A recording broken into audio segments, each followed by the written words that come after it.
Hello, good evening. Welcome to another episode of Guns and Yellow Ribbons. My name is Fergus. I'm your host. Tonight, we're talking about Howard Webb and the web of inconsistency. We will look at the reality check we had at Bournemouth. We will look at our game coming up at Shakhtar Donetsk, the lack of attendance, and also we'll look at Liverpool, the game coming up at the weekend. Do we take them as contenders? Let's chat. Welcome to another podcast by Guns and Yellow Ribbons. This is your Arsenal podcast by Arsenal fans for Arsenal fans. Enjoy the show.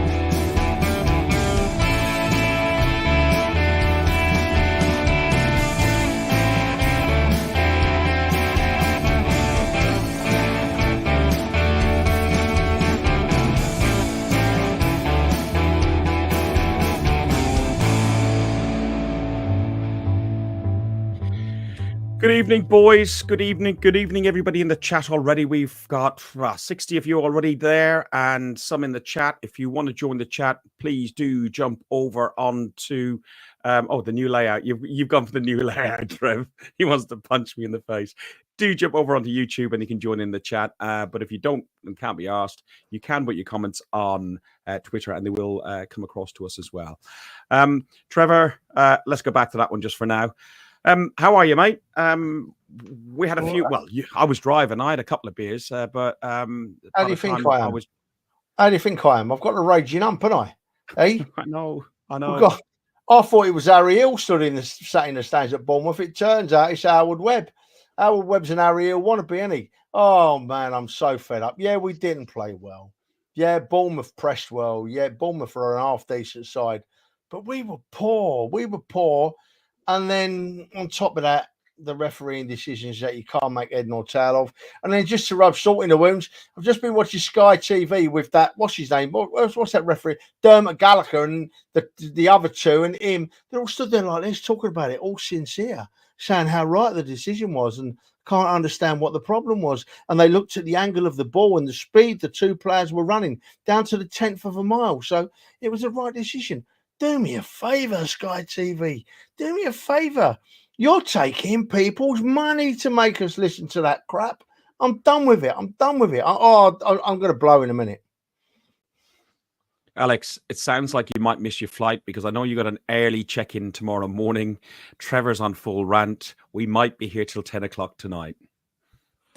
Yeah, it's going to be a very early one tomorrow, 6 o'clock flight. I'm going to be over for the game. So hopefully we can bounce back after the horrible result over the weekend. And taking Dan's place today. Dan's got some family commitments. So Dale, super sub, you've stepped in.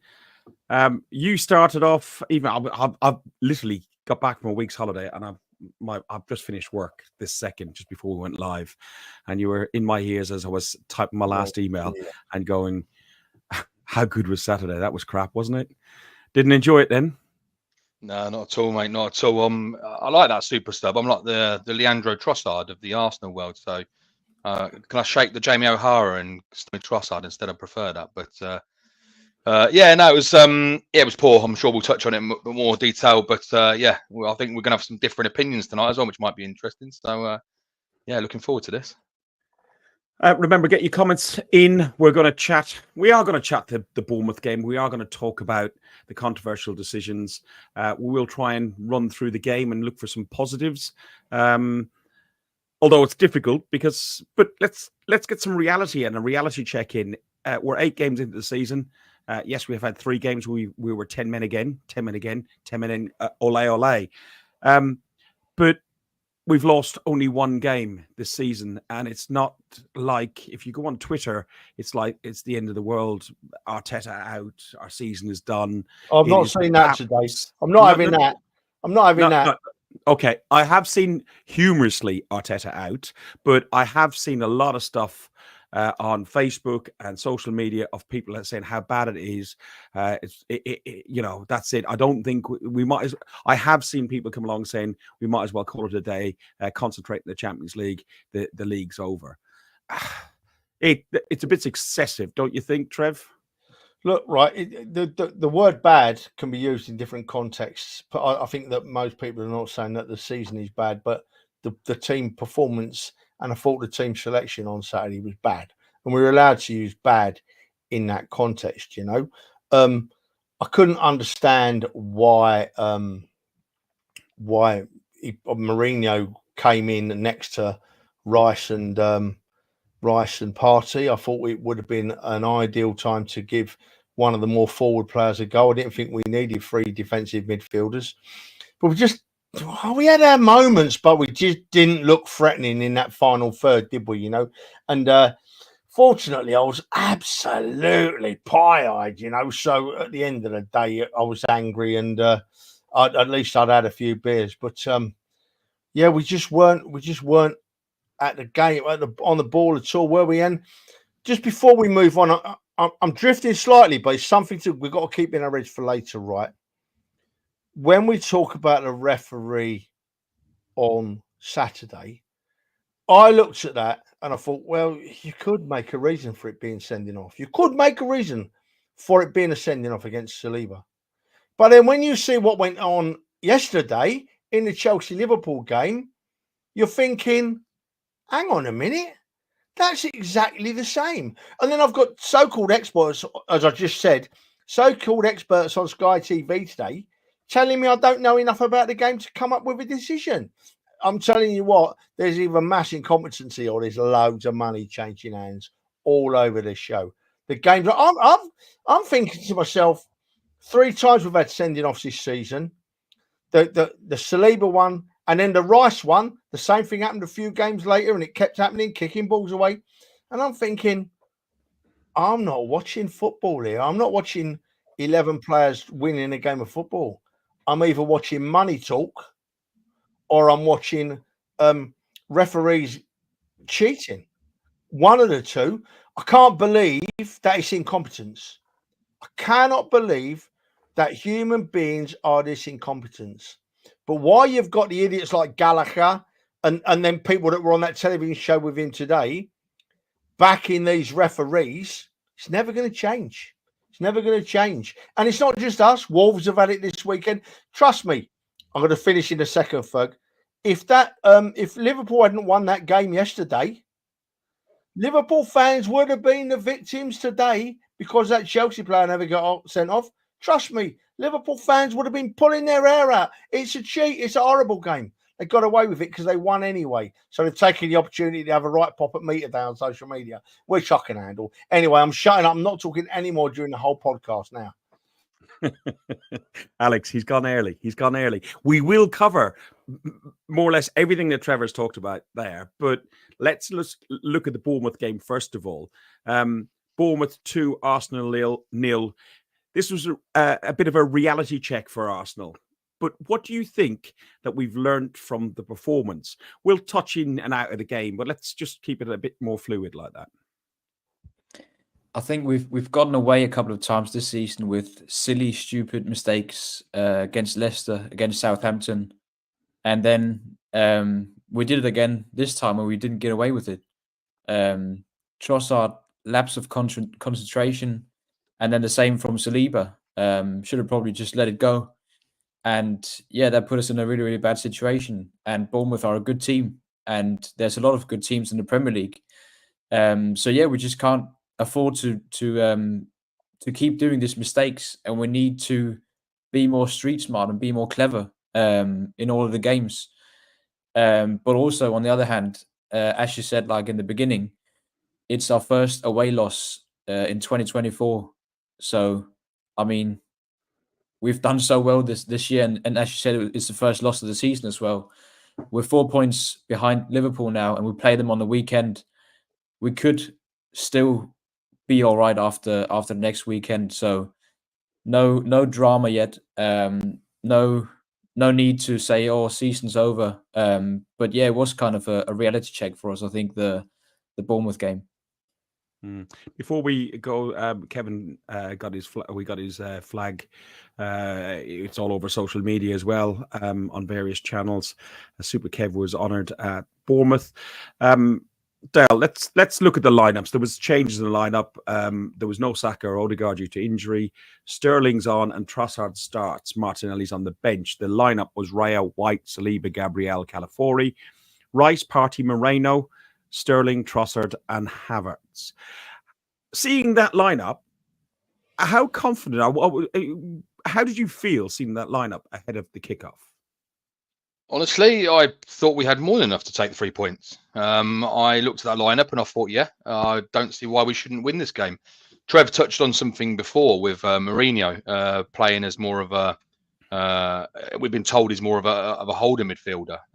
So it was a bit of a strange one for me. I'd have probably pushed Rice further up if they had 3-1 to play. But I was a few question marks around that. But I've never seen the guy play a lot properly, so I couldn't really criticise. That being said, that starting lineup, I still expected 3 points. Thoroughly expected 3 points out of that game. On the Moreno side of things, if you look at his stats and the style of play, he's actually been brought in to replace Granit Xhaka, whilst Rice was brought in probably to replace Partey because we didn't know where he was going to be last season. But Rice has then moved into that number 8 role that he has had last season and done really well at it. Moreno officially is almost a carbon copy of Granit Xhaka with less fouls and better passing stats. Alex is probably better, and when we'll come back to Alex, he can probably go into it a little bit more. But we dominated the first half up until that point of... Go on, Trevor, were you going to say something? I just couldn't remember us dominating the first half. Did we dominate? Serious question. Serious question. I'm not taking a piss. No, I get it. I get it. Well, we were in control. You know what the problem was? I feel we looked the stronger side, but I have to give credit to Bournemouth. Bournemouth defended really well and pressed us really well, and we just didn't have an outlet to create something. But we were banging on the door all the time, and I do think didn't have even a shot. We didn't have a shot on target until we had plenty of corners. We had 4 corners. I haven't got all the stats, but I just felt that we weren't as bad as people are talking about. That's what I feel. I thought it was a fair contest until. Can I flip that, Ferg? Go on. Can I flip that there? So I've seen the game different to what other people have seen it. My opinion on this is, yes, Bournemouth pressed well, but we allowed them to play and come at us like we don't normally. I don't think Bournemouth are that good a side. I really don't. We're giving a lot of credit to Bournemouth here. Yes, they played well and deserved the win on the day, but I don't think that's 100% down to the way they played. I think that's more down to the sloppiness of our play. If you look at the amount of stray passes we had throughout the whole game, especially the first half, we couldn't string 2 passes together, and that was allowing Bournemouth into the game. If our passing was 75-80% of what it normally is, we'd have controlled that game. It was our passing that allowed them to play that game, as far as I'm concerned. Trev, how did you see it then? Because you clearly see it more like than Dale has. I can't remember being too excited with our first half performance. But I can remember looking at a back 4 and a midfield 3 and thinking, I don't know how we play our normal game here. I don't know how we press high up the field with Sterling, Havertz, and Trossard. We normally have a 4th person on the press, and I didn't know where that 4th person was coming from. I was hoping I was wrong about Mourinho, but it turns out I wasn't. I honestly think that you were right about Mourinho. It's Moreno, though. I think you're talking about. Well, I keep thinking of Jose, but it was a bit. I was a bit dumbstruck with it all. Actually, I couldn't make out why we apparently went that defensive against Bournemouth. But Arteta knows he has to do what he thinks, and it was a strange one because, I didn't think we looked in trouble in the first half, but I certainly didn't think we looked like putting the ball in the net. I honestly didn't. No, I get it. What I wrote dominated. We couldn't break down a resilient Bournemouth is what I've written down here. But I get your point. I just didn't think we were bad. I just couldn't see how we were going to get an opportunity to score a goal. Alex, was it a selection issue? Was it because we started Trossard and not Martinelli? Or was it something, clearly not having Odegaard, but we haven't had Odegaard for a few weeks, and then not having Saka on top of it will have added to it. But would you have selected something different? How did you see? Let's not worry about. I'm talking about up until 28 minutes. How did you see it going? Yeah, I do think we have to give Bournemouth some credit with the way they press, because they are one of the best pressing teams in the league. So I think that definitely gave us some problems in our passing department of the game. And then, as you said, no Saka, no Odegaard. So I think when we did manage to break their press and get into some more advanced positions, we did lack some creative outlet. Sterling on the right-hand side, he doesn't have the same unpredictability in regards to he likes to cut in. He likes to cut on his right foot and go to the byline, whereas Saka can kind of go both ways. And then Trossard. I think he's better when he's closer to other players, whereas in this game he was kind of isolated 1-on-1 on the left-hand wing. I can see the logic behind why Arteta wanted to go with a bit more control in the midfield to try and help the build-up play. But yeah, I mean, as you all said, we kind of lacked some creative outlet, especially with Saka and Odegaard out. So it's a difficult one because, I mean, we're missing so many of our key players offensively. So I think he just wanted to have some solidity and sort of go from there. But it did trouble us in the creative department. We did break that press. Sorry, Alex. I thought you'd finished, my son. I do apologise. Carry on, Alex. I'm used to it. To ask Fergus a question. Listen, you mentioned Sterling there, Alex, right? And I've just been thinking all sorts. My head's been a shed with it all today. But Dal, Ferg, Alex, Sterling's been let go by Chelsea, let go by Liverpool, let go by Man City. Should we be thinking differently about his capabilities here? I don't know. You know what? I have on here, like, Sterling. He got hooked off after 36 minutes. It was, I think, his first start for Arsenal. I didn't look into the stats, but he's had 2 or 3 cameos for us. He's not really had a huge amount of opportunity to prove how well he can do. He put a cross in the first half. I don't think if I was to score him out of 10, probably 6.5, maybe 7 out of 10. I don't think he was dreadful. And I know some people have got on his back, said he's useless. And I think he's good cover for the likes of Saka, and he's a good squad utility player. He's got to be better than Jesus, though, Trev, hasn't he? Oh, Jesus, I don't know that. I don't think it's fair to judge Sterling on Saturday's game. But seeing what I've seen before, at first I thought he was trying too hard. I thought he was coming to the Arsenal and really trying too hard, hang on to the ball for a bit too long. And, you know, it's funny that Chance just cropped up in his messages saying Sterling was frustrated and he held on to the ball for too long. I can't say I didn't see that on Saturday. He weren't on the field long enough for me to make a judgment. Trev, let's be honest. You couldn't see past the end of your nose on Saturday. I could see you. That was enough. But no. Anyway, Fergus is a twat. I'm nearly. You know what? Right? If all else fails, turn to insults. People, you might have to shut your ears tonight because I'm ready to use the C word tonight. I'm that angry. You're not allowed to use that on here. I'm angry with football. I'm angry with referees. I'm angry with Fergus. I'm just angry with life at the moment, and you know, I just want. I don't care if Arsenal lose every game. I just want us to lose every game on the bloody football field, you know. I don't want Harry Hill coming on the telly and saying to me, you know, yeah, it's all right. Yeah, it's everyone else's fault but my own. We got it right again. Anyway, I can't remember. Oh, yeah, we were talking about Sterling. I can't comment about Saturday, but what John said, I thought that in the last couple of games I've seen him play, I thought you could put it down to him trying too hard, but is that why he's not been able to hang on to a place at a top club? Is he just not quite there? But he did, didn't he? I mean, he started so many games. Over. I mean, he had a good run of 4 seasons where he consistently contributed goals, assists.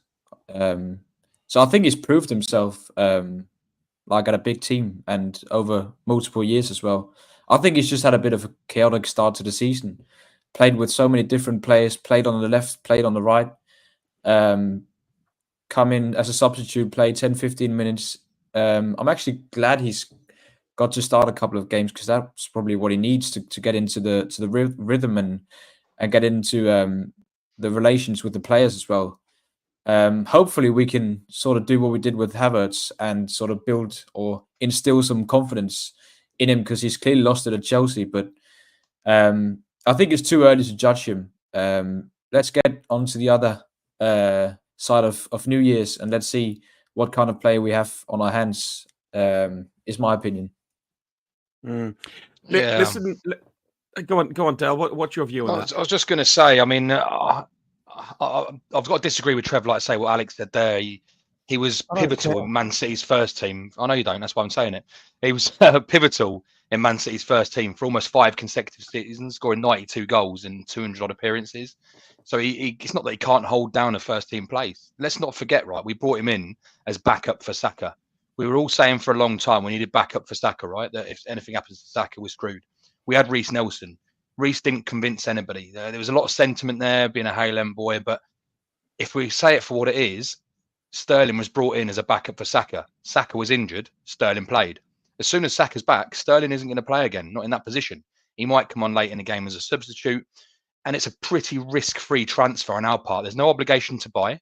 Chelsea are paying 2/3 of his 300 grand a week rate wages. It's a bit of a free hit for us, right? Is he an improvement on Reece Nelson?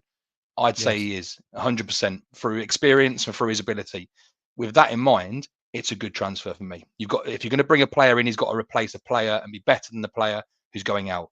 Reece Nelson went out. Raheem Sterling came in. He's a better player. Huge point that Dale about experience, and we will come into that later on when we talk about a discipline record and the red cards that we've had under Arteta, and just seeing if that makes a difference. 28 minutes in, Trossard misplaces a pass. What was he trying to do? Was he trying to back pass it to Raya? I don't think so. That's what the match report on Arsenal says. But Evan Alson, is that his name? Evan Alson? Looked like he was going to intercept the pass, but Saliba put his arms on the player, and that I think that is the main issue by him putting his arms on the player, taking the player down. Because I think if he doesn't put his arms on the player, I think he can still catch the player and deal with the situation. I was beside Ken, a friend of mine, Red Ken. Many of you will have seen him on Twitter. And I turned around to him when the referee blew up and gave a yellow card and went, wow, he's lucky. I think he's last man. Subsequently, the referee gave a yellow card. And then... Yeah, exactly. The referee gave a yellow card and then it was called to VAR. There's a few annoying things about it. For me, because I thought they gave a red card following the VAR for preventing a goal-scoring opportunity. Now, let's not even look at the Chelsea-Liverpool game yet. Look at the Wolves-Man City game. Wolves are 1-0 up, and Wolves break from the halfway line, one-on-one with the keeper yesterday morning, yesterday lunchtime. And the player runs the whole length of the pitch, gets in front of the keeper, takes a shot and shoots it wide. So from getting the ball by the centre circle doesn't, in my view, deem it as a goal-scoring opportunity. We know how fast Ben White can run. Let's look at Ben White's position when this is happening. Ben White is there. That's the match of the day position just as the ball's gone across. And if it wasn't for Trossard's misplaced pass, the Bournemouth players offside, but Ben White can easily turn. Look, Trevor, you know how close we were to that pitch. You can see the speed, and it really is amazing to see football up that close. The speed of these players and the fitness of them. I don't think there was an issue with that. I also don't think that the Bournemouth player was in any control of the ball at the time. So how is he preventing? How are we preventing a goal-scoring opportunity? Plus, he's got 45 yards to run. Dan was very, very annoyed, and Dan was going to be on tonight, but he was very, very annoyed, not because it wasn't given as a red card instantly, because he said if it was given as a red card instantly, I probably could have lived with it. Like, I thought it could have been a red card instantly, but it wasn't. The linesman and the match officials on the pitch gave it as a yellow card. And then VAR intervened in a yellow card decision. Why? Was it because Howard Webb was in the stands? Was it like, I saw Howard Webb with an earpiece in? I have no issue with, if you work at a call center, somebody overhears your calls and for training and so I have no issue with him listening. But he's also on his phone sending messages and texts, and then when it happens, there's no way we'll ever prove it, but it just stinks. Absolutely stinks. Yes, I think it was a red card, but no, I don't like the way it was handled. Trev, you've had a little bit yourself. I'm going to go to the boys first on it. Dale, what was your view on the foul in the first instance and then how it was managed? Foul, it's silly. It's silly from Saliba to put himself in that situation, but it was a hospital ball from Trossard, right? Now, that goes back to what I said earlier. The passing was horrendous. That being said, you've got to look at let's use Sky Sports, right? They're the ones who break this down. They're the ones who put on their screens. They gave 5 or 6 points about one thing they take into consideration. Now, one of the things on there was distance from goal. He's 5 yards inside his own half. Unless they've got 100-meter sprint times for Ben White and anybody else who's against that ball, there is no way of saying he was going to get there ahead of him, or he had that ball under control and he didn't, or whatever it may be. My biggest thing here is what I said before we came on live. One of the things that they say is clear and obvious, right? It's a clear and obvious error. Now, I can see loads of comments in the chat saying clear and obvious error. It wasn't a clear and obvious error. 2, if it was a clear and obvious error, why are Sky, why are BT, why are everybody else still talking about this 48 hours later? Why are they still asking former pros, managers, referees about this decision? They're not. You don't see that about any other VAR decision over this weekend or this season. They know I nearly swore then. They know they've cocked up here, which is why they're sitting there trying to excuse themselves and trying to find excuses. I don't think that's a red card in any month of Sundays. I really don't. Yes, it's a foul. Yes, it's a yellow card. But you cannot say on the halfway line that's a clear and obvious goal scoring opportunity. And with the amount of TV time this is getting on one decision, 2 or 3 days later, still speaking about it, that says to me they've got a problem. They've got to try and excuse it. Alex? I think I kind of agree with Dan on it. I think if the referee came to a verdict that it was a red card and he took into consideration the 4 or 5 points that needs to be taken into consideration, the distance and the direction of play and the likelihood of him controlling the ball and the defenders in proximity of the area. And if he came to a verdict that it was a red card, I think I'd be fine with it, because it is stupid from Saliba. But it's a very subjective decision. We've seen so many people argue about it. And I think when he issued the yellow card, I think it should have stood, because it just isn't a clear and obvious error from the referee, especially when you look at the distance from the goal. And yeah, like Dale said, they even put up the sprint times or the top speed from Ben White and Evan Nielsen, not taking into consideration that you run significantly slower when you run with the ball. So that was just stupid. But yeah, I think we've been unlucky. We've been on the wrong end of a lot of decisions this season. And I think it's just a case of it's building up now, isn't it?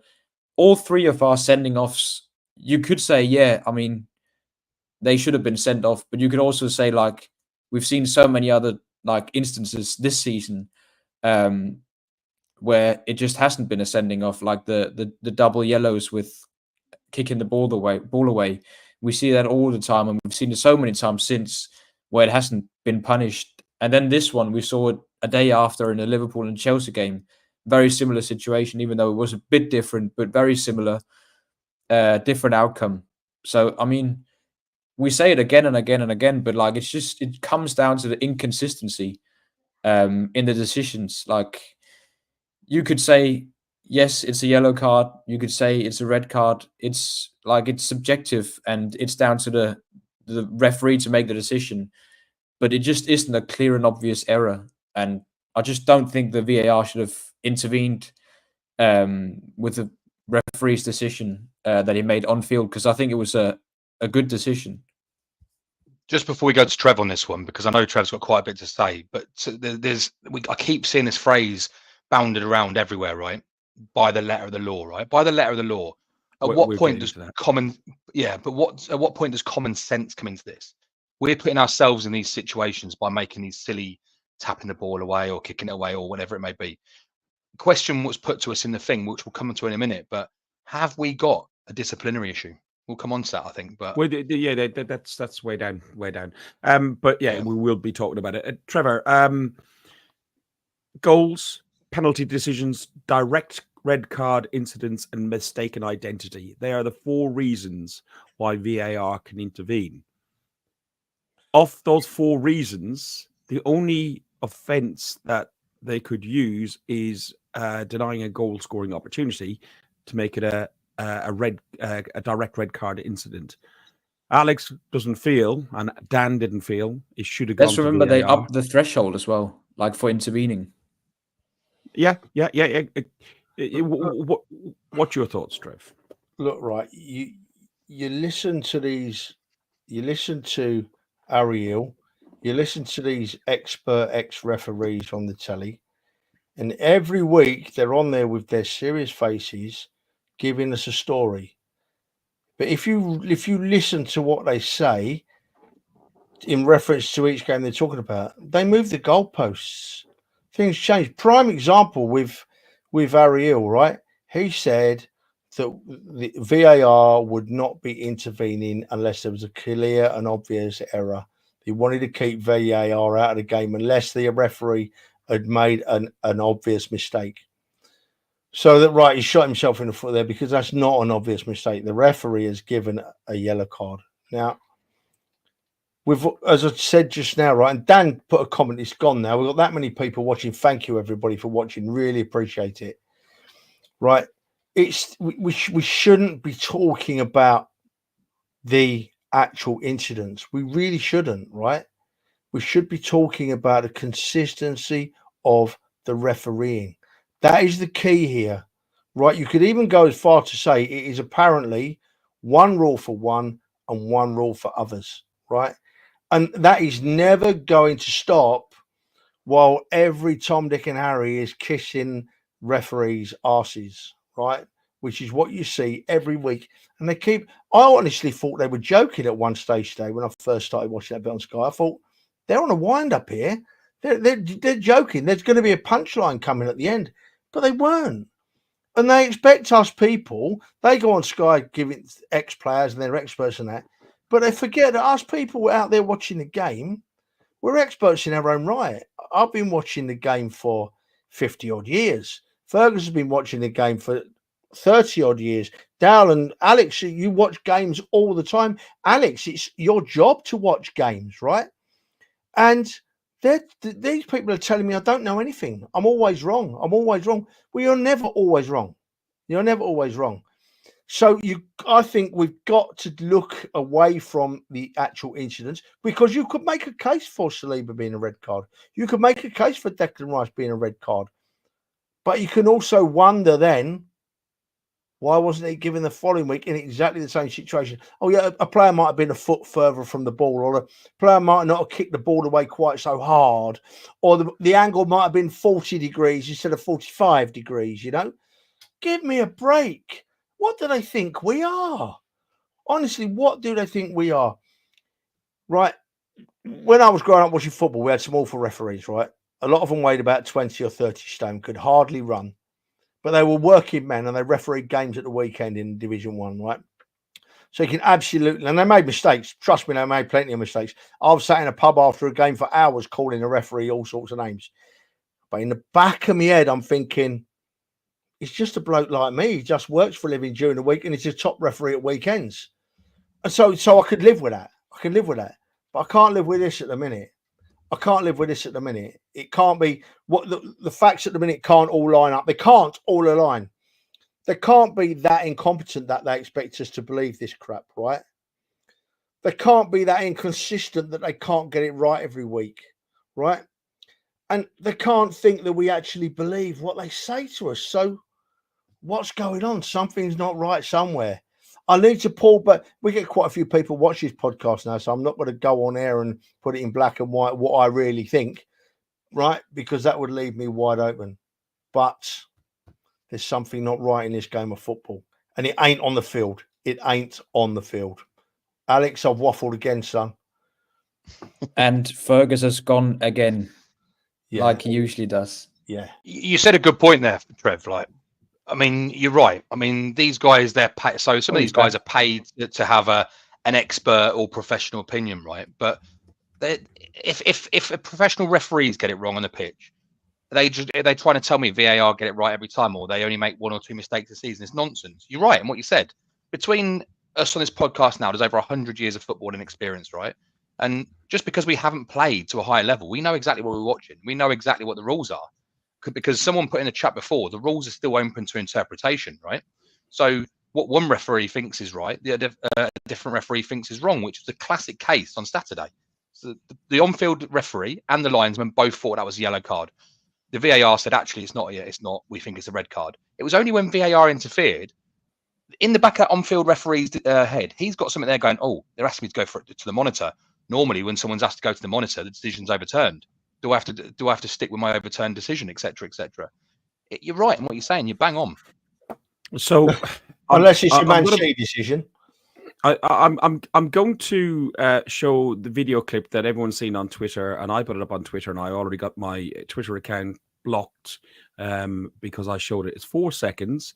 We're not going to talk on it because I'm sure it's going to get the show blocked for a few minutes, and then I'm going to have to take it out and then repost it. Or do I do the still? What do you reckon, Trev? Do I show the 4 second video, or do I do that still? Yeah, that's Ferg. That's all you need, mate. You don't need just a still. Right. Take the comment down, then, mate.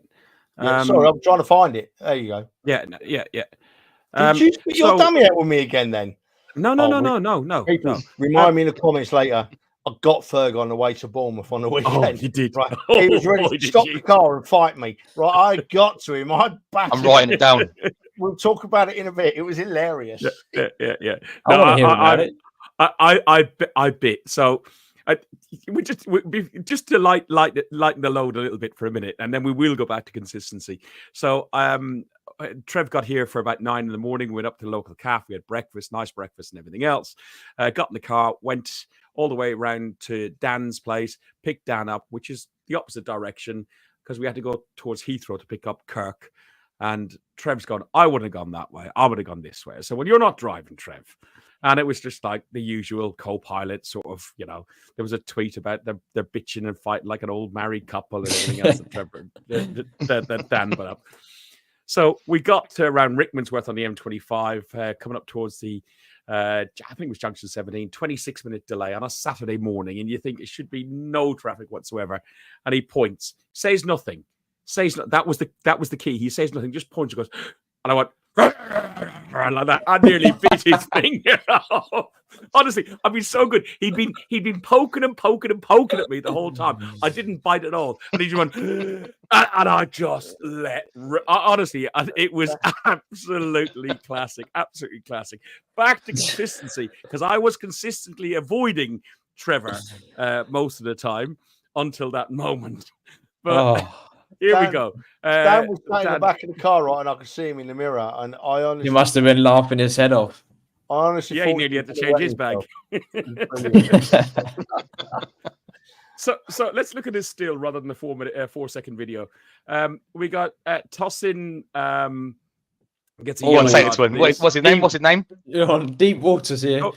Tossin. What's his surname? Let's just stick to his front. Tosin. That's the name on the back of his shirt. So that's what I'm saying. So clever. And Saliba gets a red card for almost identical. The only thing that's slightly different is there is a defender slightly closer, which is behind the halfway line to where the ball has been played. But look, Ben White's across the halfway line, and he's running towards the goal diagonally. That was the sickener. As bad as it was, that was the sickener. Would you know what they're telling me on Sky TV today, Ferg? Right? Is put that back up again, please, mate, if you don't mind. Thank you. Okay. Mate. Thank you, pal. Thank you. What they're telling me on Sky TV today is that because those players in those two halves are not in exactly the same position, making exactly the same stance, heading at exactly the same speed, the two situations are different. Absolute poppycock. Absolute poppycock. White's going to get back and make that challenge.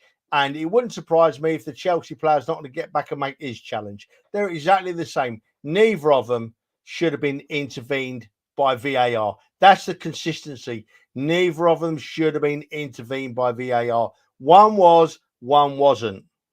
Ariel was at one game, he wasn't at the other. Ariel was texting on his phone at one game, he wasn't at the other.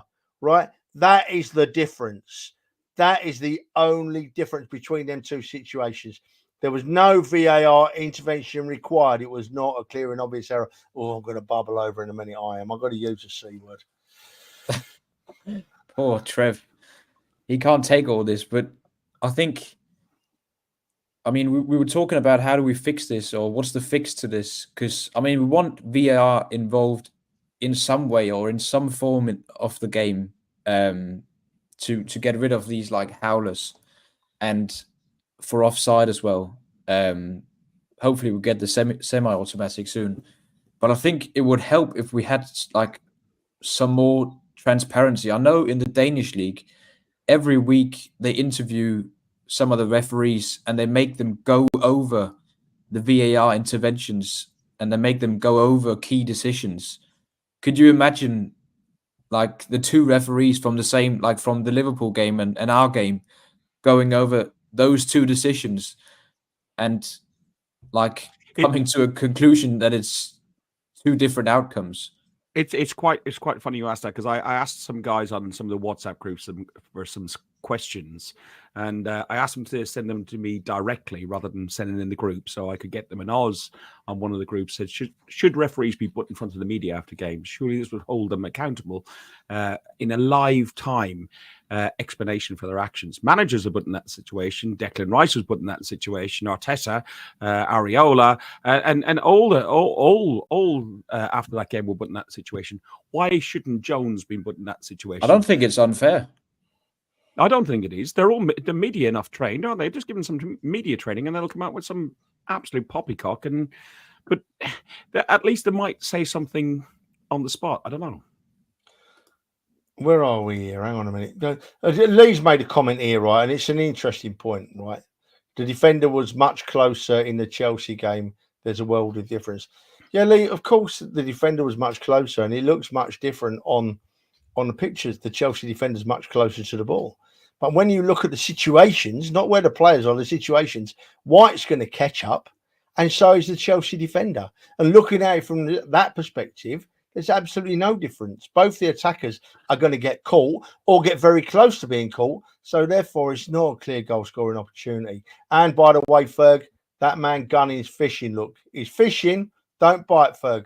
Ignore him. Disagree with you here, lads. The Chelsea incident isn't the same as Saliba. It's very different. Chelsea is never a red. Saliba is a 50-50. And even though I think it's harsh. Yeah, Don't but Dan, what we're trying to say is this scenario, a defender takes out an attacking player on the halfway circle, and in an almost identical situation, Saliba takes out the Bournemouth attacker in almost an identical situation. We have a defender who's already in our defending half, who's got pace and running towards goal and to cut out the ball. And then you've got Colville, I think, is the Chelsea player, tracking back as well. And to answer Lee's question as well, I don't think there's very much difference. You know, they're still 45, 50 yards away from goal. It is not a goal scoring opportunity. So therefore, the yellow card should have stood. Yeah, Simon is right. There are Comment of the night. Comment of the night from Simon. Comment of the night. Both reds Yeah, are both yellows. simple and sums it up perfectly. And we just had a comment from Adam here. I don't know what does that mean, Alex, when they're being forced to release VAR statements. What is that? Who's being forced to release them? Who's doing the forcing? Yeah, I don't know, but I suppose it's going to be PGMOL having to release VAR statements for some clarity on what happened Who over the demands weekend. that? I'm not testing you, mate. I just thought you might know. It might be the Premier League itself. So listen, it's or the really FA. interesting.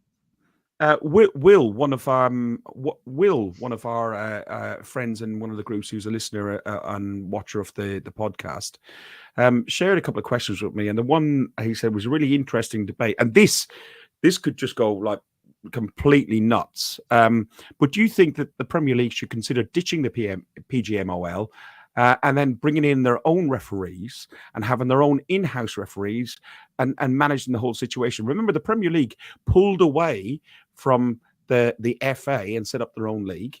The WSL are doing the same thing. They pulled away from whatever, and they've set up at their own situation. The PGMOL, and I didn't realize this until today, they are actually, let me bring this tweet, they're actually a limited company. And when questioned, this is a tweet by Magic Hats, the Magic _top hat. So have a look at it for yourselves. I'll stick it in the comments if you want to click on the link. But when questioned, 93% of people are unhappy with the quality of the officiating within the Premier League. 68% about the decisions that were made, and there was some being over officious and so on. But it's a limited company, and they go on to talk about the difference. So it could be the influence, how far they are away. The PGMOL are away from their client, which is the Premier League. You've got the layers of the Premier League board, and then the PGMOL board, and then there's the chief refereeing officer, which is Howard Webb, or what did you call him? Harry Hill. So there's 2 or 3 extra layers in there. I'm going to take this off, but I will put a link in the comments for people to read it further. But it's a really interesting question. Alex, you're a little bit more involved in the technical sort of stuff with your job you're doing at the minute, behind the scenes with football. What's your thoughts? Would you have thought that it would be a viable option for them to separate and do their own in-house thing? Because then, in theory, they could go and get the Kalini's out there and whoever the best referees around the world are, and bring them in and hire them. A bit like what the Saudi League are doing when they're bringing our shit referees over there and paying them 25, 30 grand a game. What's your language, young man? They are shit. I think it's going to happen at some point. I think it's only a matter of time, because we see the difference from when we're playing in the Premier League to when we're playing in the Champions League. We hardly notice the referees in the Champions League when we play. So I think it's only going to be a matter of time. It's just going to, how stubborn are they going to be, and how long is it going to take until they make the change? But I think at some point, it's going to happen. There's better coaches out there and there's better referees out there than what England has got at the minute. So I think it's only going to be a matter of time before we bring in the best referees in the world, because at the moment they're not in the Premier League. Trev, it can't be good PR for them to have this debate. The media companies love it, the radio stations, TVs, and even us, we spend 48 minutes and we haven't even got the second half. Why do you think that Sky TV and the other mob, whatever they are, have these ex-referees on there? Because they know it boils us. They know it makes conversation. They know that they're probably wrong, but the game's all about that. If they're making more money, I'm just conscious that Dow's been quite quiet for a bit, so you need to bring Dow info. But what I will say is, right, you could put me and Ferg in charge of a Premier League game each next weekend, and we would be absolutely crap. We would be shite. People would be screaming and shouting because we weren't keeping up with the game, because we got things wrong. But do you know what? We'd be doing it consistently wrong. I wouldn't want one team to win and one team not to win. If I saw a foul, I'd give a foul. Foul. We've got to get away from this inconsistency. I'm just done with it. I'm an old man and I'm done with it. Dale, to bring it back onto the game and probably finish up on the game, because we've got to move into like what's upcoming and probably carry on the same vein. But we finished the first half 0-0. We came out in the second half, and I think we remained consistent that we weren't out of the game considering we were 10 men. I thought we were doing okay. Trossard came off. I don't think he had the best game in the world, and Martinelli came on. There's two questions I want to ask. When Sterling was taken off, first of all, in the first half, and they brought on Kivior, I turned to the guy I was standing with, and I said to him, Kivior is a very limited player, because he is limited. He's just very much a left back, and he runs up to the halfway line, and he runs back, and he does defending very, very well. And he does sometimes play as I think before he came to us, played at a left centre-back in the Gabriel position. He was played in direct replacement for Saliba. Would you have made that substitution, or would you have done something different, like bringing Nwaneri in, bringing Zinchenko in? And then we'll talk about Martinelli afterwards. Go on. Yeah, just Trev just said I was silent a minute ago, and I was. Before we move on and answer that question, I was looking at I didn't realise that PGMOL were a limited company. So whilst I was sitting there in silence, I've just gone onto a company's house and looked at their accounts, and I'm really, really curious to see where all this income comes from. Their turnover in the year 2023, their accounts were filed recently. Their turnover in 2023 was up from 26 million to 33 million. Now, I haven't had a quick look through. I'm going to have a look through that now, because, as you know, this forms a big part of my job and what I do for a living. So I'm interested to have a look at their accounts, what they're filing, and where their profit and stuff's coming from. So I'll report back on that one. But in the meantime, the substitution. Do I agree with it? No, I don't, is the long and short. I didn't see the need to go to a bit more. We already had 3 defensive midfielders on the pitch. I didn't see the need to bring on another centre-half in place of an attacking player. I thought that was the perfect time to attack them even more. I'd have preferred Sterling to stay on, or bring on Nwaneri a bit sooner than what he was brought on, if you're going to make that substitution that early. We didn't really attack them, did we? If we say, I know there was varied opinions earlier about we controlled the game, some said, and some said we didn't have a shot on goal. That was the key thing for me. We hadn't had a shot on target in the first half. At what point would that have changed by bringing off an attacking player and bringing on another centre half? I'd have been more. I don't know. I'd have been more attack minded. I think that substitution there probably was us saying, okay, we're happy to settle for a point here, if I'm honest with you. And I think we more than have enough in the tank to beat Bournemouth with 10 men, even away from home. I really do. I don't agree with the substitution. Trev, I did maintain that I thought we looked okay with 10 men and we were giving them a good game. If we had a more attacking lineup, rather than bringing Kivior on and brought on Zinchenko or Nwaneri, I know it makes Alex laugh every time I say it. Do you think that would have been a better idea? Because 66 minutes in the second half, we take off Trossard and we bring on Martinelli, and within 2 minutes, he gets a chance. He gets a couple of chances, and he takes one chance on goal. Should he have scored that, I expect we're coming home with a 1-2-3-0 win, because I think the game would have really turned. I actually thought we played better second half. I did in stages. I thought we looked a better side. Yeah, I was very confused. I talked about it at the start of the show. I was very confused with the selection. And then when he took Sterling off and brought Kivior on, I was a bit dumbstruck, to be honest. I thought he might drop Partey into a defensive position and just spread Rice and Mourinho across the middle and keep us full strength up front. But he didn't, and I still trust Arteta. We're all dumbfounded with our managers at times. They all do things that we can't understand. But at the end of the day, they're in charge. But yes, Fergus, I couldn't get my head around what was going on, especially when for the selection, yeah. And then when he brought on Kivior, I thought I'd have dropped Partey into defence here. And like someone just said in the comments, I think, and then we can still press higher up the field. We've still got the players up front, the numbers up front to press higher across the field. When you take Sterling off and you bring Kivior on, you're not only making us weaker up front as in an attack, you're taking away an outlet, you know.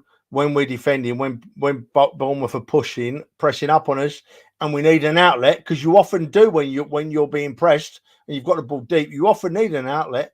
And then you take Sterling off, you take away one of our outlets, and for me that's massive. That really cost us some trouble.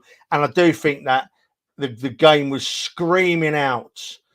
I'm going to agree with him here. I hate it, but it was screaming out after about 70 minutes to get Nwaneri on that field. It really was, just for his energy levels. See, we've had a look at Nwaneri now, haven't we? That little cameo at Tottenham, he was absolutely fantastic. His energy and his pressing.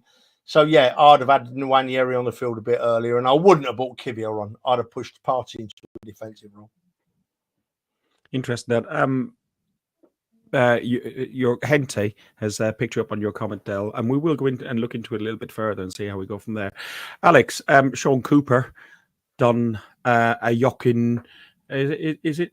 No, Nicholas Jover and Sean Cooper had a standoff, and Sean Cooper won. He Arsenaled the Arsenal with an absolutely peachy set piece off a corner kick. You have to give credit where credit is. I watched the match of the day on Saturday night and again on Sunday morning, and the blocking. Martinelli, I thought, was at fault a little. He should have been a bit closer to his man, maybe. But I thought they done really well, and they had done their homework on us, and they done us with an Arsenal corner, didn't they? Yeah, I mean, brilliantly worked set piece, and a tidy finish from Ryan Christie as well. Yeah, I think we I agree with Trev. I think we did play better in the second half. We had more possession, we had more shots on target. And yeah, I mean, game could have been different if Martinelli scored his chance. I think it's harsh to blame him solely for how the game went. I think there's many things you can sort of point out and blame. I don't think you can take Martinelli's miss and isolate it and say that's where we lost the game. But yeah, he had a big chance, and I think I disagree slightly with. I think he did the right thing, Arteta, bringing on Kivior and sort of making sure we were secure and stable at the back, and then sort of seeing where it went from there. We've done it so many times. We did it at City as well. Did the same thing. Took off Saka. I know City is a very different team, but took off Saka and put in a defender and just made sure we were stable, secure at the back, and then. We know how good we are with set pieces, and we know we've got quality. But picking you up front. on that, what Del said about we had quite a defensive midfield. Surely Rice could have dropped back, or somebody could have dropped back, and they could have three. You got Kivior, you got Calafiori who can play centre half. You got Ben White who's a centre half. You've got Gabriel who's a centre half. But why? I mean. And then you got Rice who could drop back. I just felt it was so early in the game. It did make us seem to go, as Del said. Let's not forget he's been playing. We've criticised him before for playing Thomas Partey in the back line. He's played it right back at numerous occasions. My counterpoint to that would, yeah. Alex, does your bum feel funny at all? Sorry, because Dan's got his tongue right up it tonight. I mean, somebody needs to speak a bit of sense when he's not here. But I've had 4 comments agreeing with me today. I'll have 4 comments agreeing with me. I've been counting. But my counterpoint to that would be he's gone with that from the beginning to play with 3. You could say defensive-minded midfielder, but I think the plan was Rice and Marina to push further up, but. Then you go down to 10 men.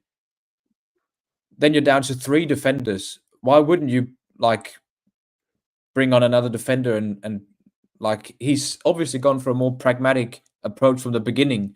Why would you then suddenly halfway through risk it even more when we've gone down to 10 men? Okay, so Alex, okay, I've got a question for you. Hang on, Alex, hang on 1 second. So yes, I get bring on a defender, shore up, make sure we got a secure foundation to build and work from.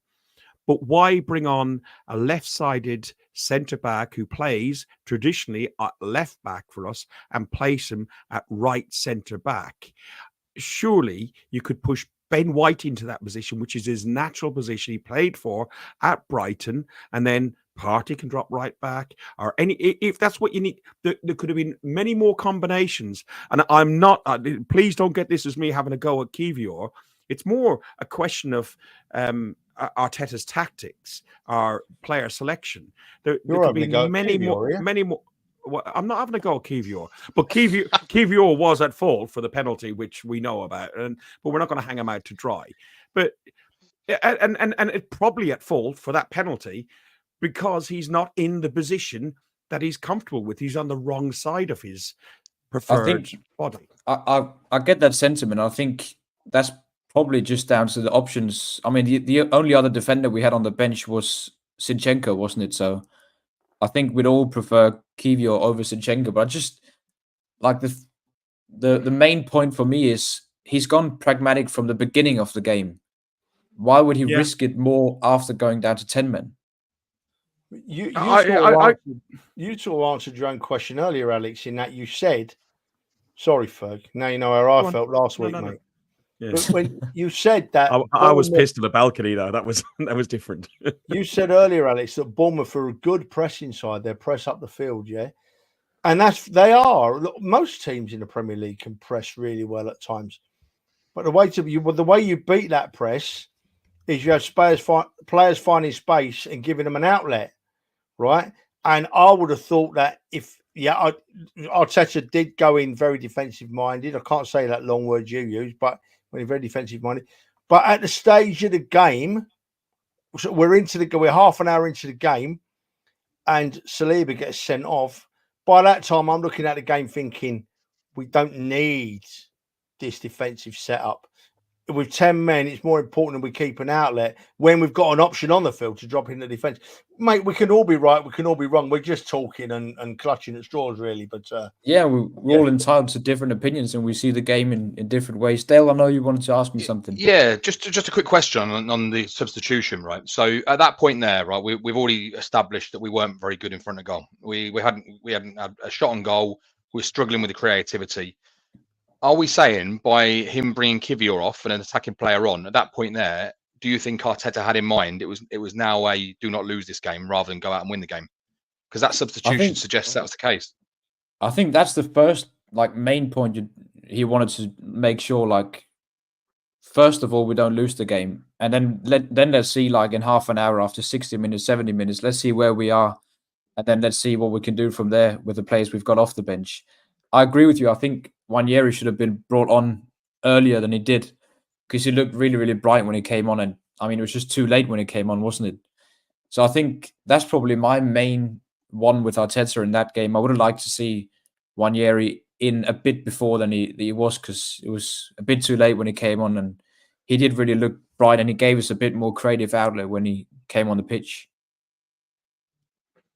Guys, we should really move it on a little bit. The penalty, I don't think we need to go into too much detail. Kivior made an error. It was a penalty, wasn't it? Right. Yeah, it was a penalty. Raya was lucky to stay on the pitch, probably. It was a bad day at the office, and I think that's how we should leave it. Next up, we have Shakhtar Donetsk in the Champions League. Little bit disappointing when you look at this, the Champions League, and is it a problem with the new group stage? Our season tickets include 19 home games and 4 of the 4 group stage games of the Champions League. And when you go on, let me take that banner down. When you go on to the ticket website this afternoon on Ticket Transfer, there is just shed loads of tickets available. Look at it now. It's different now. Is it? Okay. If you can send me a screenshot, that's great. It's just, listen. There's so much moaning about people trying to get tickets, and the opportunities there for people to get tickets. And when we went to the PSG game a couple of weeks back, the atmosphere was very much more different. people due to work commitments and travel commitments is later at night, and our transport system is absolutely absolutely awful. Hannah asked, can you purchase any of them? I believe they're now on. Can't, it says. She says you can't purchase any of them. Yes, you can. Because somebody, if you've got a season ticket or if you've got a membership, you can buy them. You don't have to have entered into the ballot. She's not saying that. She's saying if you click on them, 99% of the time they come up, this seat isn't available anymore. That system is crap on it. I know that people are giving up their tickets too easily for tomorrow night. Although for me, it's not much of an attraction, is it, Shakhtar at home on a Tuesday night? But they are going, them tickets. If you click on them, after most of the time it says they're gone. They're gone. I'm a bit worried, Alex. Has your dad been on the wacky backy or something tonight, mate? I think you better pop and see him, mate, and it'll give him a call and check he's all right at a minute, because he's putting some strange comments on, mate, to be honest. That's one that divides a lot of opinions in our fan base, isn't it, Jesus? Sorry, I couldn't understand what your dad was saying. I think, was he like translating from Danish to English? Because Gary is Alex's dad. He's born in England of Irish descent, so he's a plastic paddy. That doesn't help, does it? No, it doesn't, because you know how I am with my pronunciations. Everything. Moved to Denmark 20, 30 years ago. And I know from my daughter, she lives in Germany, when she comes back, she has to rethink, because she's learned and lives and is totally enveloped in the German culture, that she comes back and she tries to speak English sometimes. She has to do everything and retranslate everything back into English. It's really weird. And Alex, I know when we first spoke, you used to find it strange, but now with the podcast, much easier. And that's all I can think with that comment that your dad said, biting at the chomp. Was it biting at the chomp? I mean, you should know what that means, because I certainly don't know what that means. It's chomping at the bit, I think, is what he's trying to say, which means I was just. So that's, I think, that's the one. Guys, can I just touch on a comment I've just seen from Dan there? I'm actually agreeing with Dan on this one. So if we look at Dan's last comment, it says people should not get credit for ticket utilization if they put it on Ticket Exchange. I kind of agree with that. Now, as you know, I can't make tomorrow night through work commitments. However, every game I can't make, I will make sure I don't put on Ticket Exchange. I will make sure my ticket is utilized. For example, tomorrow, Alex is having my tickets. So I know 100% they'll be utilized. I would not put it on Ticket Exchange because through fear of an empty seat. I agree with that to an extent, Dan. But the problem we've got is, how do you police it? Because some people can't necessarily. You and I and all of us are lucky. We've got a network of friends, and we've got an expanding network of friends who will ensure that ticket goes to an Arsenal fan. But if you were like me 10 years ago, when I was just a single season ticket holder, not knowing anybody, not having connections with anybody or anything like that, and I couldn't go due to work commitments or whatever else, why should I be penalised if I'm willing to offer my ticket back to the club? So I understand why it's there. I get what Dan's saying. I get what you're saying. But, there we go. Let's have a quick roundup on Trevor. You're on mute, mate. Folks, just have a look at Demsek's comment there. It's important that you address that one, mate, because it's an important point. Or I'll do it if you want. No. What Demsek is saying is you need to enter the ballot to use the exchange. I don't know if you necessarily, maybe for red and silver members, you might have to enter the ballot. But I do know this. But one of the guys on the WhatsApp group, the North Bank Noise WhatsApp group that we got, he's got a season ticket holder, and he was able to buy it on Friends and Family. So you can buy up to 4 tickets if you're a season ticket holder for somebody else, and they'll be sent to you as PDFs, and then you can give them to your friends if they want to go. To expand on that, Ferg, like today, because there's lots of tickets coming up for sale, and they were a bit slow being bought. They've now opened it up for red and silver members that didn't enter the ballot can now buy tickets to go to the game tomorrow night. Yeah.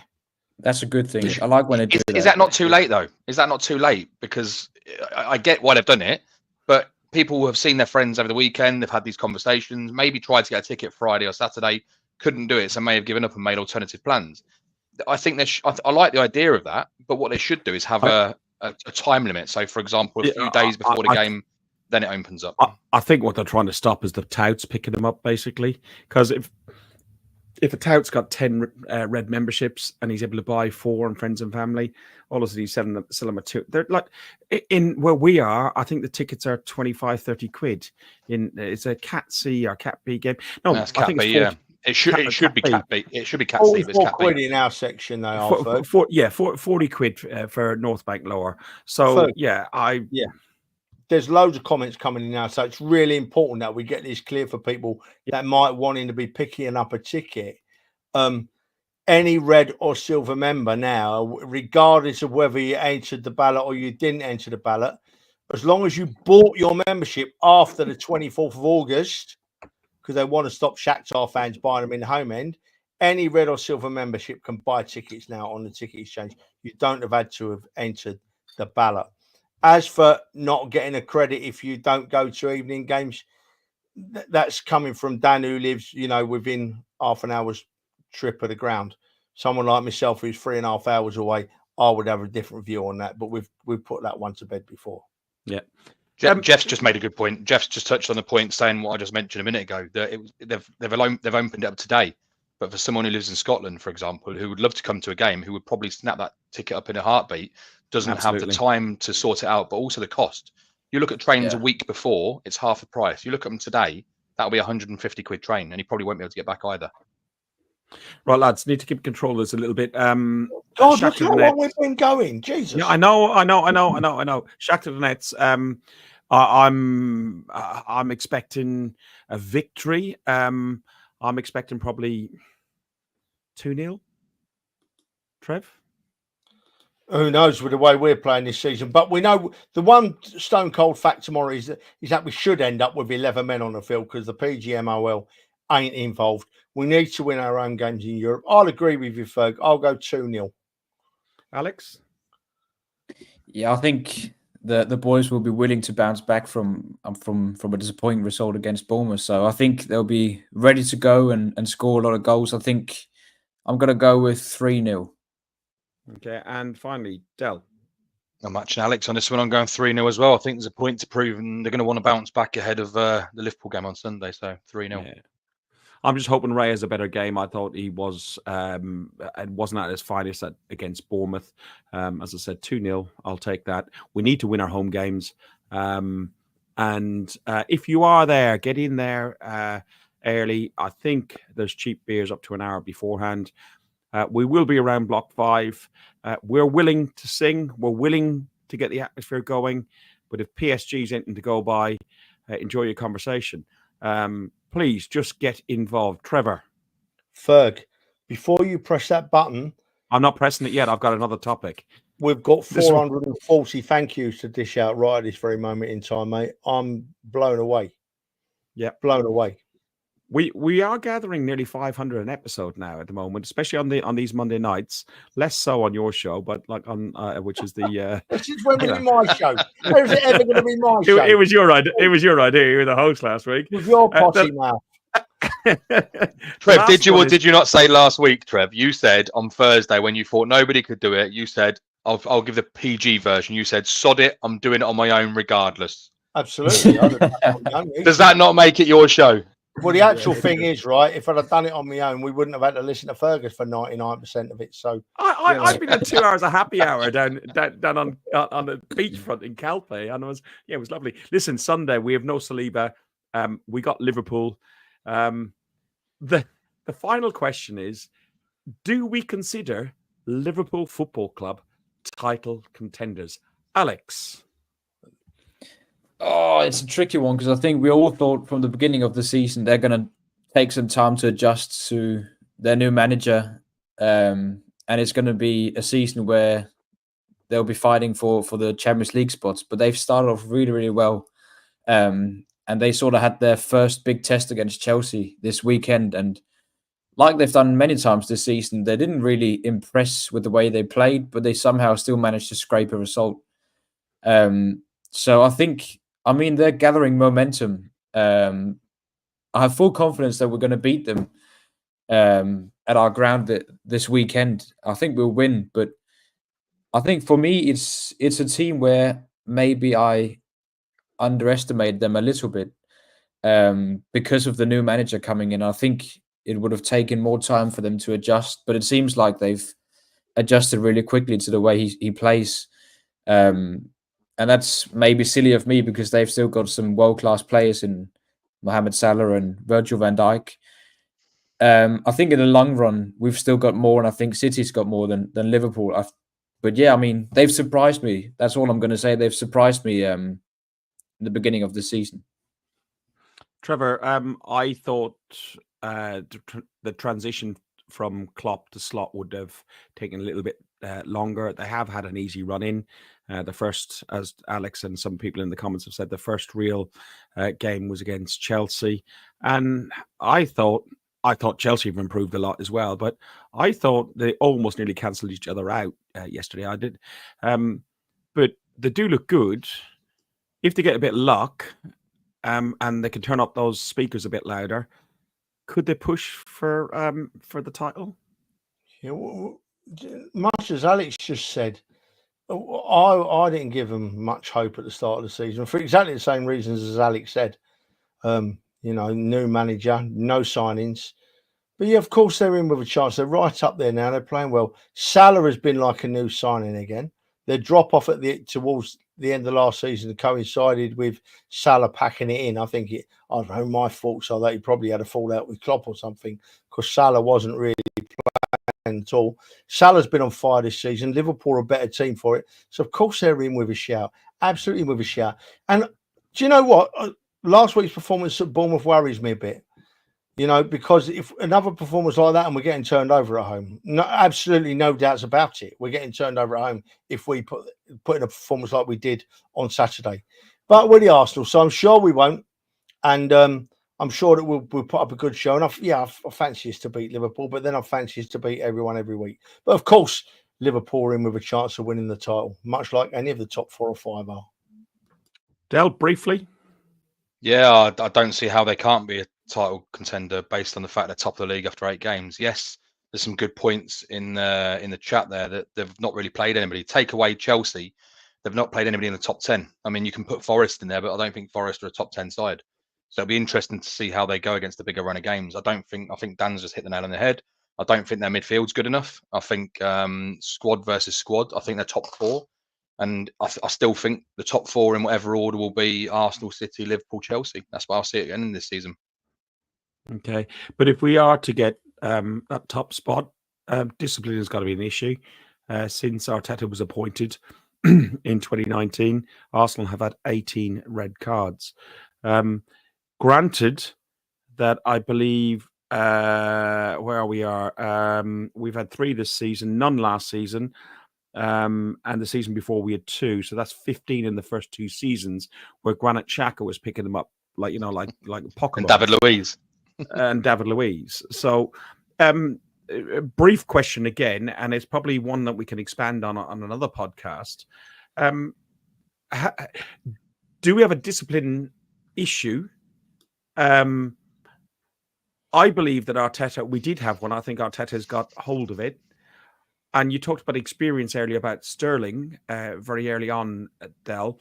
I think it's probably the young squad, and not we talked about the dark arts, and apparently when City do it, it's clever. When we do it, it's dark arts, and we have got to be humble and stuff like that. But when we have done things, is it immaturity, or is it stupidity, or is it a discipline problem? Stupidity, I think it is. All 4 of our cards this season have been stupidity. A silly little kick the ball away, another kick the ball away. All of those cards, you go, you know what? Did we deserve any of them? Were they all avoidable? Yes. There was no. It's not discipline in the fact that they're bad tackles, or we're lashing out, or we're back chatting at referees. It's silly little things that can easily be stamped out of the game. And that's the conversation I'll be having with Arteta's going to sit there, right? He's going to know what's been going on. You've got to sit and have a conversation with the players and say, look, we've got the media on us. People we're renowned for kicking the ball away. Just don't be stupid. Just do not be stupid. It is nothing more than stupidity, in my opinion. Trev, is it stupidity? Is it lack of maturity? Do we need more senior players? If I had to, I don't think we need more senior players. No. If I had to guess now, I would guess that our players are thinking exactly the same as the fans. They're thinking, why aren't we getting this consistency? Yes, we've kicked the 100%. ball away. Yes, we've took a player out near the halfway line and VAR's intervened. But it's no different to what we're watching, because the players are watching it on telly as well. The players are listening to Dermot Gallagher and Harry Hill. They're listening to all them people, right? And the players, I would imagine the players will be thinking exactly the same. Hang on a minute. It seems like it's one rule for one and one rule for others. So if in 50 years' time, historians will look back at this season and think, Jesus Christ, Arsenal were a dirty side. 7 games in, they've had 4 red cards. But it wouldn't be right. It wouldn't be true, would it? It wouldn't be true. We've had players sent off because of inconsistencies in officiating, right? And do you know what? We've spoke about it a lot tonight, and I hate doing it. And yeah, we do talk about these things with an Arsenal bias, right? We do talk about these referees' decisions as Arsenal fans. We do highlight what happens to Arsenal because we're Arsenal fans. But trust me, boys, right?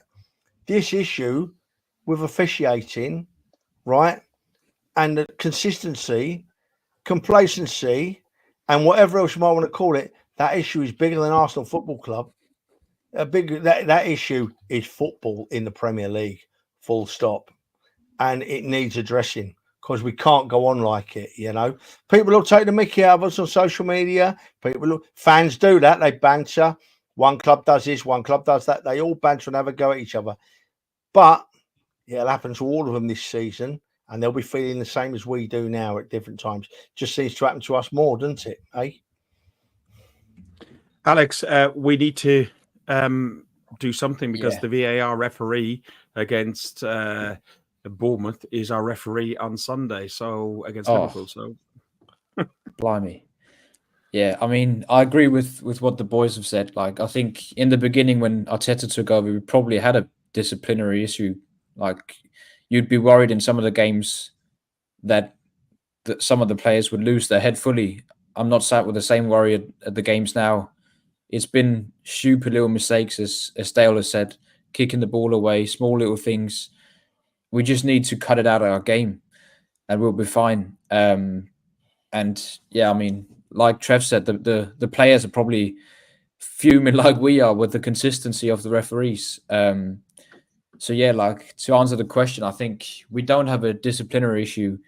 We've had issues this season with inconsistency from the referees and small little stupid mistakes, which we can and need to cut off during the season. Yeah, Ferg, I need to give you, twice in an hour you can get tablets for that, son. No. That was just explaining to the wife that we've overrun because there was a lot to talk about. So yeah, sorry, Dan, you're wrong again. Listen, before we go, I believe you've got a special message that you want to send out to somebody, Dal. I do indeed. It's so tomorrow. It's my boy's 12th birthday. Bless him, and I know he's watching downstairs with the wife. So just wanted to say, love you, my boy. Have a good birthday tomorrow, and Arsenal promised me to bring home 3 points for you. So there you go. Pulled a few strings for you.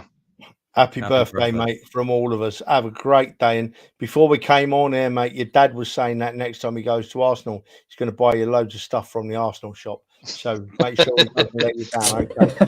I've told him not to listen to you again, Trev. They ain't doing that again. 200 quid he cost me. 200 quid. Very happy birthday. Hope he has a great day. I got to press the button. Appreciate that. Press the button.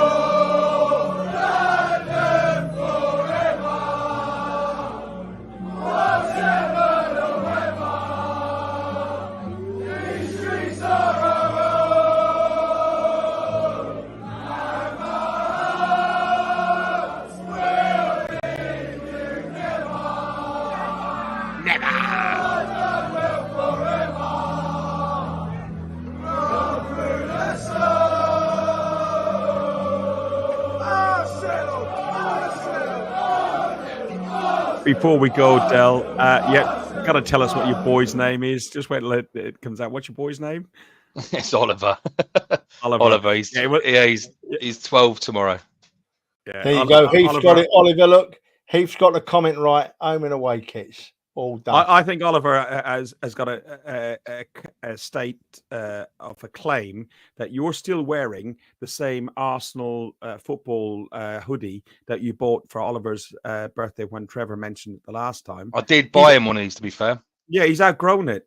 So, Oliver, you need Needs to get your another dad to buy you a new one. Yeah, that fits you now. So I can't give away too much, but let's just say he'll be happy tomorrow morning on the Arsenal front. I'm sure he will.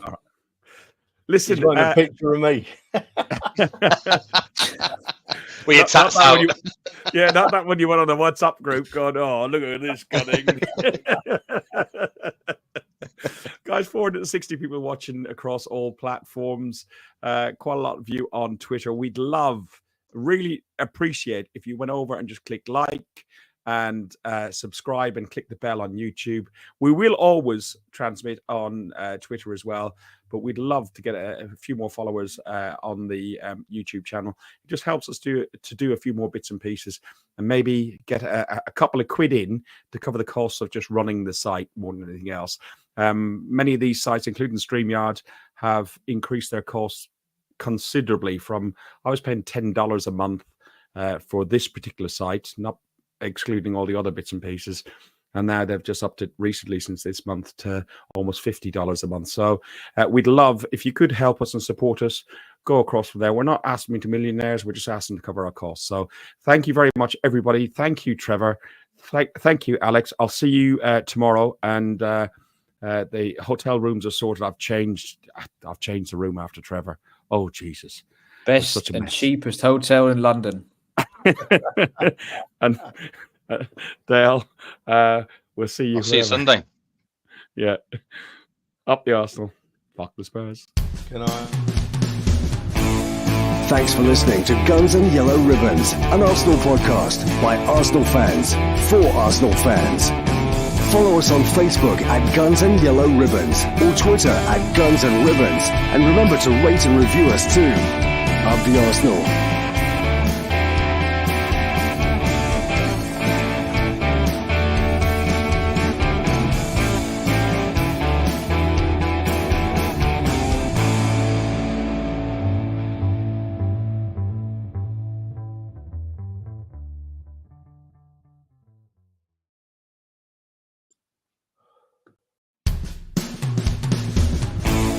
Thanks for listening to Guns and Yellow Ribbons, an Arsenal podcast by Arsenal fans for Arsenal fans.